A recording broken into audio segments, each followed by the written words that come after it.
မင်းနဲ့တင်တင်မနဲ့ရောအဆက်တော်ရှိတယ်အောင်စင်းထွက်တဲ့နေ့ကတည်းက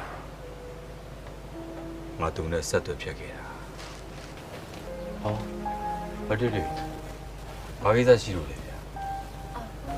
ကိစ္စထွေထူးတော့မရှိပါဘူးကိုလေးခုနကတော့ဆရာလေးလို့ပြောတာကြားလိုက်လို့တင်တင်မဲဆိုတာဘာတူလဲ ကျောင်းတော်မိတ်ဆွေတယောက်ပါ ကိုလူကြီးပြောပုံရတော့မိတ်ဆွေလို့ဟုတ်တော့ပါ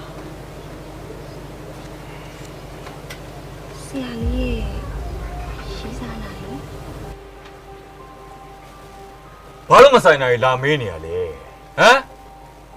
ဘသူပြည့်ပြည့်ပေါ့မင်းနဲ့ဘာဆိုင်လို့လဲ